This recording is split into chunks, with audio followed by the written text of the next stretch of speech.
जय झूलेलाल। राजा भोज जी नगरी भोपाल मध्य प्रदेश भारत खां मां अशोक छाबड़िया सिंधी शख्सियत में तव्हां सभिनी दर्शकनि जो दिल जी गहराइनि सां स्वागत वंदन अभिनंदन थो कयां। अॼु मां तव्हांखे जंहिं ताबिंदा शख्सियत जे बारे में ॿुधाइण वारो आहियां उहे मेडिकल जे व्यवसाय सां जुड़ियल आहिनि ऐं उन्हनि खे मेडिकल जी ॾाढी सुठी ॼाण आहे। त अचो त उन्हनि सां तव्हांखे मिलायां मां। ऐं ॿी ॻाल्हि इहा आहे कि जीअं त डॉक्टर खे पहिरियों भॻवानु चइबो आहे तीअं ई मेडिकल व्यवसायी खे बि ॿिए नंबर जो भॻवानु चइबो आहे, छो जो माण्हू सभिनी खां पहले दवा वठणु उन्हनि वटि ई वेंदो आहे। अचो त उन्हनि सां रूबरू थियूं। श्री विक्रम गुरबाणी जी। विक्की भैया जय झूलेलाल। जय झूलेलाल। मेरे दुख की कोई दवा करो, मुझे स्वस्थ रहने से जुदा न करो। विक्की भैया सभिनी खां पहले मां तव्हांखे इहो पुछंदुमि कि तव्हां हिन मेडिकल व्यवसाय में घणनि ॾींहंनि खां आहियो? मूंखे तक़रीबन 23 साल थिया आहिनि मेडिकल शॉप हलाईंदे तक़रीबन। अच्छा। ऐं तमामु सुठो एक्सपीरियंस प्राप्त थी चुको आहे। हाँ हाँ 2000 खां हिन फील्ड में आहियां मां। तव्हां त हाणे मास्टर थी विया हूंदव दवाऊं ॾियण में। अच्छा, ॿी ॻाल्हि इहा ॿुधायो कि मेडिकल दुकान खोलण लाइ छा करिणो पवंदो आहे असांखे? मेडिकल का रिटेल मेडिकल स्टोर आहे, उन में बी फार्मा या डी फार्मा हुजणु अनिवार्य आहे। हा, इहो डिप्लोमा थींदो आहे B pharma. B pharma is bachelor of diploma, bachelor pharmacy ऐं D is diploma in pharmacy. अच्छा। त उहो ॿिन्ही में हिकु हुजणु ज़रूरी आहे, तॾहिं लाइसेंस बी फार्मा या डी फार्मा? हा, ॿिन्ही में हिकु थियणु खपे। अच्छा। रिटेल लाइसेंस लाइ। अच्छा, ऐं थोक जे लाइ? उन में 12th पास इंटर थियणु ज़रूरी आहे उन में। अच्छा, उन लाइ इहो बी फार्मा डी फार्मा न, उन में छा आहे उहो कंज्यूमर सां डायरेक्ट फील न कंदा आहिनि पेशेंट्स सां, त उन में उहा आवश्यकता कान्हे का उहा। अच्छा, हिकिड़ी ॻाल्हि इहा ॿुधायो कि तव्हां वटि जीअं कोई ईंदो आहे बग़ैर डॉक्टर जे पर्चे जे तव्हां खां दवाऊं घुरे निंड जूं या ॿी काई, त तव्हां छा ॾींदा दवाऊं? न, बिल्कुलु न ॾियणु खपनि। हा, बिल्कुलु न ॾींदा आहियूं ऐं ॾियण बि न खपनि उहे। हूअं चइबो त इहो ई आहे कि भई काई बि दवा बग़ैर डॉक्टर जे सलाह जे न वठणु खपे। अॼुकल्ह त शायदि मेडिकल ते दुकाननि ते बि स्ट्रिक्ट थी वियो आहे कि बग़ैर पर्चे जे हुनजे उहे दवा न ॾींदा आहिनि। न न, कुझु ओटीसी प्रोडक्ट्स आहिनि जी क्रोसिना action OTC on the counters. अच्छा। जंहिंमें प्रिस्क्रिप्शन नीडेड न आहे। अच्छा। उहे पाण पेशेंट्स खे डायरेक्ट ॾेई सघूं था। एक्शन 500, क्रोसिन टेबलेट, बेनाडल सिरप, ये ऑन दी काउंटर्स आइटम्स आहिनि। ये इन्हनि जी त एड बि ईंदी आहे टीवी ते? हा, बिल्कुलु बिल्कुलु, इहे असां बिल्कुलु पेशेंट्स खे डायरेक्ट ॾेई सघूं था ओटीसी प्रोडक्ट्स। अच्छा। अदरवाइज कोई पेशेंट खे डायरेक्ट बिना प्रिस्क्रिप्शन जे दवाई कान ॾियणु खपे उनमें। तव्हां वटि ईअं कुझु छुटमुट बीमारी लाइ बि ईंदा हूंदा कि जीअं बुखार जी दवा खपे या खंघि सर्दी जुखाम जी दवा खपे, त उन लाइ उहो पर्चो ॾेखारणु ज़रूरी पवंदो आहे छा? हा, जेके प्रिस्क्राइब्ड मेडिसिन उन लाइ पर्चो अनिवार्य आहे, बिना पर्चे दवाऊं कान ॾींदा आहियूं उन में। अच्छा अच्छा। जी जी। हिकिड़ी ॿी ॻाल्हि ॿुधायो कि तव्हां डॉक्टर जो पर्चो कीअं पढ़ंदा आहियो? डॉक्टर जी राइटिंग त सम्झ में न ईंदी आहे। मुंहिंजी मिसिस बि हमीदिया हॉस्पिटल में हुई, रत्न छाबड़िया, त उन मूंखे पंहिंजे मिसिस जी राइटिंग बि सम्झ में न ईंदी आहे। बिल्कुलु डॉक्टरी स्टाइल में लिखंदियूं आहिनि उहे, हुयूं त उहे ऑफिस में।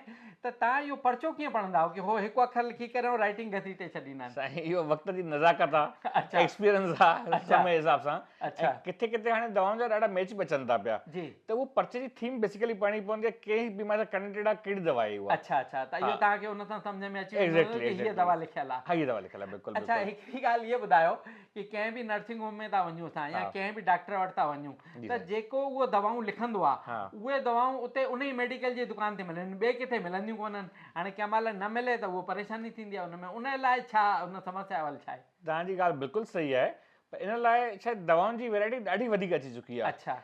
ऐं मोस्टली हिकु गवर्नमेंट जो क्राइटेरिया आहे त डॉक्टर्स खे ओनली फार्मूलो लिखणु खपे, उन दिक़त में उहा दिक़त कॾहिं जीवन में न ईंदी। हा, उन फार्मूले जूं कई दवाऊं ईंदियूं, कई नाले सां ईंदियूं, मतिलबु डॉक्टरनि खे उहो फार्मूलो लिखणु खपे, त जेके फार्मूलो लिखियलु हूंदो केमिकल नेम ते तव्हांखे दवाई जाते काथे मिली वेंदी, काई दिक़त न ईंदी। अच्छा। पर वैरायटी वधीक हुजण कारण त पॉसिबल कंहिं बि केमिस्ट लाइ न आहे त सभु दवाऊं हिकिड़ो दुकानदार उहे लिखी न रखी सघे। अच्छा। जेकॾहिं केमिकल नेम लिखियलु हूंदो त पेशेंट खे कॾहिं जीवन में काई दिक़त न ईंदी। ऐं गवर्नमेंट जो क्राइटेरिया बि इहो ई आहे कि डॉक्टर्स खे फार्मुलेशन ही लिखणु खपे। अच्छा। जब भी झूठ से सेहत खराब हो, जब भी झूठ से सेहत खराब हो, उसे सच की दवाई पिला देना चाहिए।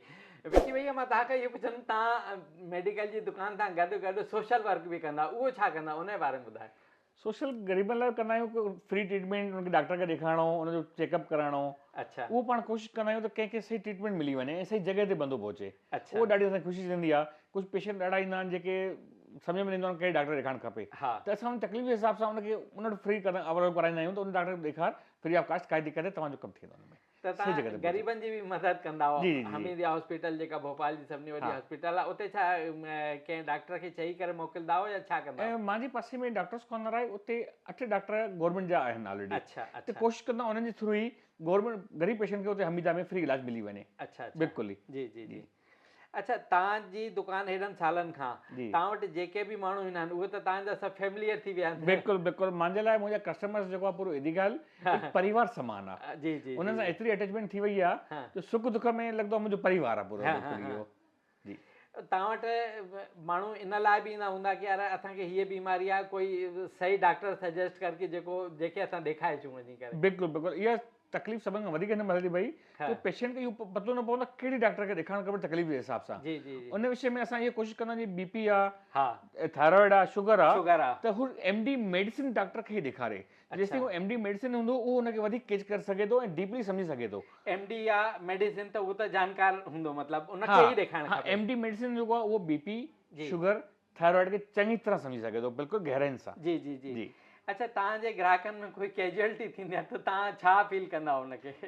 त कस्टमर कम असांजी फैमिली मेंबर खे वधीक थी वेंदो आहे, ॾाढो तकलीफ़दायक रहंदो आहे। छा रेगुलर ई ग्राहक ईंदा आहिनि न, उहे सेम ग्राहक जिनखे काई बीमारी आहे वो रोज दवा वठण ईंदा हूंदा? बिल्कुलु बिल्कुलु, सभिनि सां प्रेम सां जुड़ियल आहियूं सभई, सभु तमामु सुठी तरह सां। कंहिंजी बि कैजुअलिटी कंहिंजे घर में या समथिंग ॾाढो असां लाइ दुखद समाचार थींदो आहे, ॾाढो इहो पूरो परिवार वांगुरु बिल्कुलु। विक्की भैया, मुझे चवण है प्रभु का धन्यवाद रोज करिए, दवाई खाते हैं तो खाते रहिए, चिंता कोई न करिए, स्वस्थ रहिए, मस्त रहिए, रोज सवेरे वॉक जरूर करिए। बिल्कुलु सही, वॉक बिल्कुलु थियणु खपे, तमामु सुठी शइ आहे। तव्हांजी शुगर कंट्रोल लाइ, बीपी कंट्रोल लाइ वॉक थियणी खपे।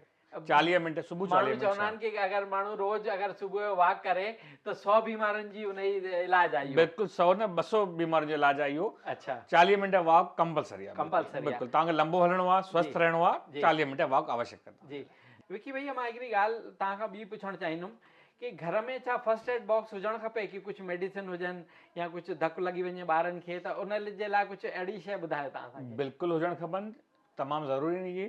Crocin tablets, ORS, bandages, Savlon वग़ैरह फर्स्ट एड बॉक्स घर में हुजणु खपे। ख़ासि तौर ते बीपी मशीन बि वक़्तु वक़्तु ते माण्हू चेक कंदो रहे पंहिंजो पाण। फैमिली में हुजणु खपे इहो। ऐं शुगर जी बिल्कुलु, शुगर बि हुजणु खपे, हर 2 ॾींहं 15 ॾींहं चेक करणु खपे। जीअं ॿारनि खे धकु वकु लॻी वेंदो आहे त छा हुन जे लाइ छा कजे? सेवलॉन, बैंडेजेस, सोफ्रामाइसिन, इहे फर्स्ट एड जो सामान घर में नेसेसिटी आहे। हिकिड़ो दॿो घर में ठाहे रखिजे, बिल्कुलु पियो हुजे, बिल्कुलु तमामु घर में बिल्कुलु फर्स्ट एड बॉक्स पूरो कंप्लीट थियणु खपे ऐं उन जी डेट बि समय समय ते चेक करणु खपे। जी, मेडिसिन जी एक्सपायरी त न बिल्कुलु। असांजा विक्की भैया जॾहिं बि हिननि जी दुकान ते वञूं त मुस्कुराए करे ॻाल्हाईंदा आहिनि। त मुंहिंजो हिन में 2 लाइन चवणु इहो आहे, मुस्कुरा कर पूछा गया मर्ज, मुस्कुरा कर पूछा गया मर्ज बीमार इंसान की तबीयत ठीक कर देता है। विक्की भैया, मां तव्हांखे इहो पुछंदुमि कि जनरली डॉक्टर लिखंदा आहिनि कंहिं बि बीमारी जी दवा, त तव्हांखे त उहे नाला ईअं ई यादि हूंदा, जीअं सर्दी जुखाम बुखार, इन में छा दवाई ॾींदा आहिनि जनरली? इनमें सर्दी खांसी में सिनारेस्ट टेबलेट डॉक्टर प्रिस्क्राइब वधीक कंदा आहिनि। हाँ, ऐं बुखार में पैरासिटामोल या ये क्रोसिन वगैरह, कालपोल टेबलेट क्रोसिन वगैरह ही त एड भी ईंदी आहे टीवी ते। वो ओटीसी प्रोडक्ट आहे, होम ॾिसऊं था डॉक्टर प्रिस्क्राइब कंदा आहिनि, ॾाढो विश्वसनीय प्रोडक्ट आहे इहो। सर्दीअ में जीअं छाती में बलगम ॼमी वेंदो आहे, विकोरिल टेबलेट ॾींदा आहिनि मोस्टली। अच्छा, शुगर जे लाइ ऐं बीपी लाइ त डॉक्टर जी बिल्कुलु फिक्स दवा हूंदी न, वो ड्रग्स कॉमन आहिनि कुझु।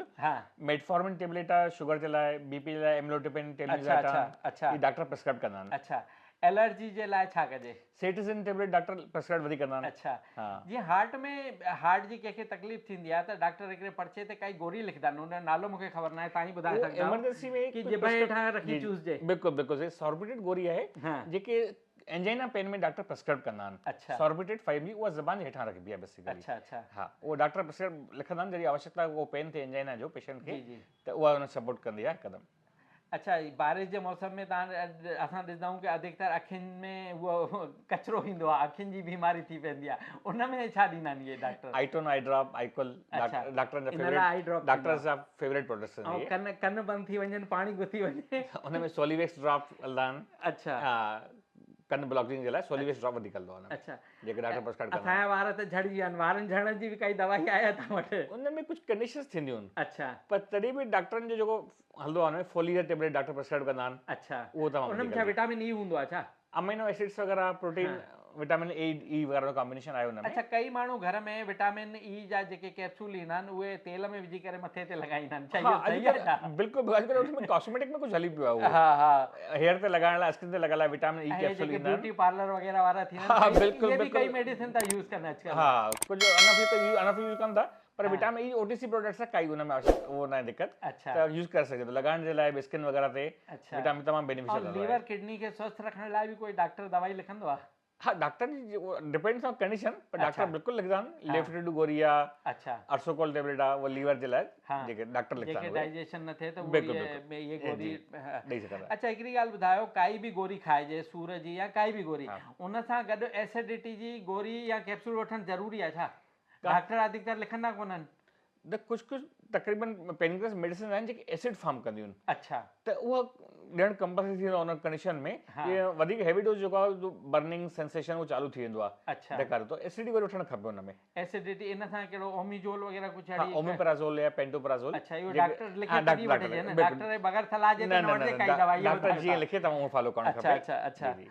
अच्छा जीअं जनरल सर दर्द थींदो आहे उन में छा खाइबी आहे क्रॉसनी खाइबी आहे या ॿी काई थी सारिडान सुठी गोरी आहे तमामु अच्छा हा सारिडान ओटीसी प्रोडक्ट्स आहे हाँ हाँ बिना उन में प्रिस्क्रिप्शन ज़रूरत कान हूंदी आहे अच्छा। जेसिताईं तव्हां डॉक्टर खे ॾेखारियो पहिरियों सारिडान वठी सघिजे थी उन में काई बुराई न अच्छा ऐं पर सरदर्द सां कनेक्टेड थोरो बीपी बि रेगुलर चेक करणु खपे अच्छा सरदर्द जो कुझु कारण थींदो आहे अच्छा मोस्टली वो भले उहो अवॉइड करे छॾिया चेक करणु सर दर्द कई कारण सां चवंदा आहिनि थींदो बिल्कुलु, बिल्कुलु, आहे इन में है न? basic इन में बीपी ऐं शुगर ॿई चेक कराइजे बीपी मस्ट आहे अच्छा, सरदर्द BP बीपी सां must आहे। कनेक्ट आहे अच्छा माण्हुनि खे अवेयरनेस घटि आहे उहो बीपी चेक करण जी अच्छा उहो मस्ट आहे उहो बीपी बिल्कुलु तुरंत कॾहिं मथे में सूर थिए या बेचैनी जी, थिए जी, बीपी बिल्कुलु चेक करणु खपे हुन में अच्छा ऐं अधिकतर ॾिठो आहे की पथरी थी वेंदी आहे माण्हुनि खे हाँ। उहो छा पाणी घटि पीअण जे करे थींदी आहे या उन लाइ बि कोई मेडिसिन वठणी हिकु पवंदी आहे रीज़न इहो बि आहे पाणी घटि पीअण जे कारण पाणी जी। घटि पीअण सां हाँ। कैल्शियम जमा थींदो वेंदो आहे अच्छा त उन कैल्शियम जमा थियण जे करे लॉन्ग टर्म में पथरी पैदा थींदी आहे अच्छा अच्छा जनरली जीअं बॉडी में सूर आहे या अधिकतर ॾिसंदा मौसम बदिलण जे करे इन करे त इन में छा ब्रूफिन हिकु कंपनी जी ईंदी आहे या कई कंपनी जी ईंदी आहे ब्रूफिन ऐं ब्रूफिन नाले सां हिकु कंपनी ठाहींदी आहे हाँ। पर केमिकल एबिब्रोफिन आहे हाँ। फॉरेन कंपनी जी ईंदी आहे अच्छा बिल्कुलु जेका डॉक्टर प्रिस्क्राइब करे तव्हां सेम फार्मूले में कंहिं बि कंपनी तव्हां वठी सघो था त सेम पावर डॉक्टर में छा माण्हूअ जी बॉडी खे ॾिसी करे दवाई प्रिस्क्राइब कंदा आहिनि या उन सिम्टम्स ॾिसी करे उनखे आवश्यकता अनुसार जेका आवश्यकता पेशेंट खे नीड आहे जी, डॉक्टर उहा शइ जी, ॾींदा आहिनि जी। बिल्कुलु हुन में जी उन में कोई संकोच न आहे बिल्कुलु ऐं कैल्शियम आयरन छो खाइणु खपे कैल्शियम बोन डेंसिटी हा ऐं हॾियुनि जी कमज़ोरी मां इहो ऐं ॾिठो आहे hemoglobin अधिकतर घटाड़ा माण्हू डॉक्टर कैल्शियम ऐं आयरन त लिखी ॾींदो आहे माण्हुनि खे तक़रीबन ईअं न आहे हिकु पेशेंट जी कंडीशन ॾिसी पतो पइजी वेंदो आहे त एनेमिक आहे त उन में पोइ आयरन जी गोरियूं ॾींदा आहिनि अच्छा अच्छा अच्छा अखियूं ॾिसी करे जी त उन में पतो पइजी वेंदो आहे डॉक्टर्स खे एडल्ट्स माण्हू लाइ त गोरियूं ईंदियूं हा आहिनि ॿारनि जे लाइ छा ॿारनि लाइ बि गोरियूं ईंदियूं न छा ॿारनि लाइ सभु सीरप फॉर्म में अवेलेबल आहिनि हर शइ जो जीअं सिरप कैल्शियम में आहे ऑस्टो कैल्शियम सीरप जी तमामु सुठो रिज़ल्ट आहे कैल्शियम जे लाइ अच्छा तमामु सुठो फ्लेवर बि सुठो आहे ॿारनि में सुठो कमु कंदो आहे उहो। अच्छा महिलाउनि लाइ बि कोई अलॻि दवाऊं ईंदियूं छा जीअं ॿारनि लाइ अलॻि थी वियूं न न न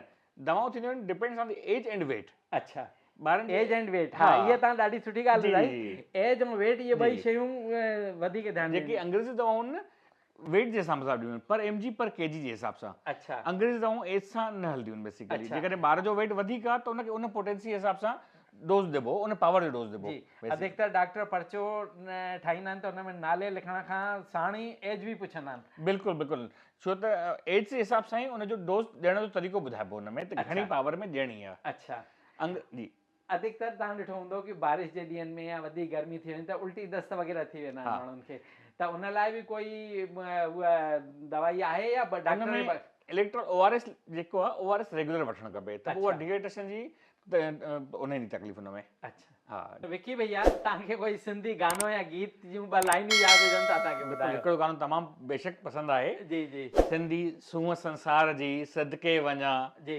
सिंधी ॻाल्हि कंदा हमेशह प्यार जी सदके वञा वाह वाह छा ॻाल्हि कई आहे तव्हां सिंधी उअं ई रिच माण्हू थींदा आहिनि बिल्कुलु बिल्कुलु बिल्कुलु सम्झे? मालिक जी देन आई आहे बिल्कुलु अच्छा हिकिड़ी ॻाल्हि इहे ॿुधायो तव्हां सिंधी आहियो घर में तव्हांजे सिंधी व्यंजन ज़रूरु ठहंदा हूंदा बिल्कुलु, बिल्कुलु, ऐं तव्हांखे शौक़ीन आहियूं। बि कोई न कोई अहिड़ो व्यंजन ॾाढो हा। पसंदि ईंदो हूंदो उनजे बारे में असांखे ॿुधायो तव्हां कहिड़ो व्यंजन पसंदि हिकु व्यंजन तमामु दिलि सां लॻल आहे जी साई पली ऐं ढोढो अच्छा गॾु पटाटा कतर जी जी जी ऐं ॿियो सेल भारी हा। ऐं बेसण जी टिकी बेसण जी टिकी बेसण जी टिकी तमामु बेसण जी पसंदि टिकी त मूंखे बि ॾाढी वणंदी आहे अथव जी जी सिंधी आहियो सिंधी ॻाल्हायो पाण खे पंहिंजनि में न लॼायो घटि में घटि पंहिंजा जॾहिं बि पाण में मिलनि चारि भाउ सिंधी मिलनि दोस्त मिलनि परिवार मिलनि त मुंहिंजो चवणु आहे सिंधीअ में ॻाल्हाइनि ऐं अॼुकल्ह विकी भैया ॾींहों पे ॾींहुं सिंधी भाषा असांजी घटि थी थींदी वञे इन जे लाइ छा कजे इन जे लाइ तव्हां ॿुधायो कुझु सुझाव तव्हांजो हुजे त इनमें हिकु त घर में ॿारनि सां सभिनि सां फैमिली घर पहुचो सिंधी ॻाल्हायो जी ऐं जिते बि तव्हां सां सिंधी भाउ मिले थो सिंधी भेण मिले थी